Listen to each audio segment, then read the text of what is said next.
জমি দখল, ভেড়ি দখল এবং মাছের আমদানি রপ্তানি সংক্রান্ত আর্থিক দুর্নীতি মামলায় ধৃত শেখ শাহজাহান, শেখ আলমগীর এবং দিদার বক্স মোল্লাকে বুধবার ইডির বিশেষ আদালতে সশরীরে পেশ করা হয়। শুনানি চলাকালীন শেখ শাহজাহান এবং শেখ আলমগীরের বাজেয়াপ্ত হওয়া 3টি গাড়ি ইডির তরফে বিক্রি করার আবেদন জানানো হয় আদালতে। ইডির এই আবেদনের তীব্র বিরোধিতা করেন শেখ শাহজাহান এবং শেখ আলমগীরের আইনজীবী বিপ্লব গোস্বামী। পাশাপাশি শেখ শাহজাহানের তরফে জামিনের আবেদন করেন তার আইনজীবী। আগামী শুনানিতে ইডির তরফে জামিনের বিরোধিতা করে সওয়াল করা হতে পারে বলে সূত্রের খবর। অন্যদিকে অভিযুক্তদের আইনজীবীদের যাবতীয় পাঠযোগ্য নথি দেওয়ার আবেদনও জানানো হয় আদালতে। সওয়াল জবাব শেষে মামলার পরবর্তী শুনানি 7ই এপ্রিল ধার্য করে আদালত। ওই দিন অভিযুক্তদের আইনজীবীদের যাবতীয় পাঠযোগ্য নথি দিতে হবে ইডিকে, এমনটাই নির্দেশ বিচারকের।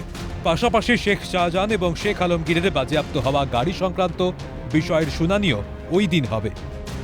যে নির্দেশ দেওয়া হয়েছে আগামী 7ই এপ্রিল এই মামলার শুনানি ধার্য করা হয়েছে এবং তার পাশাপাশি ওই দিন ইডিকে এই মামলা যে সমস্ত নথিগুলো পাঠোদ্ধার করা সম্ভব নয় সেই সমস্ত নথিগুলো অভিযুক্তদের আইনজীবীদের আবার দেওয়ার নির্দেশ।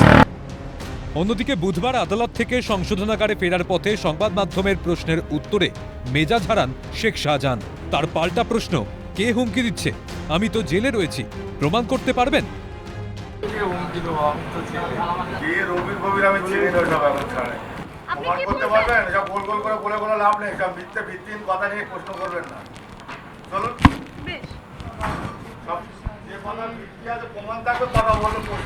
ক্যামেরা সায়ন চক্রবর্তীর সঙ্গে অদ্রিজা ঘোষ, ক্যালকাটা নিউজ, কলকাতা।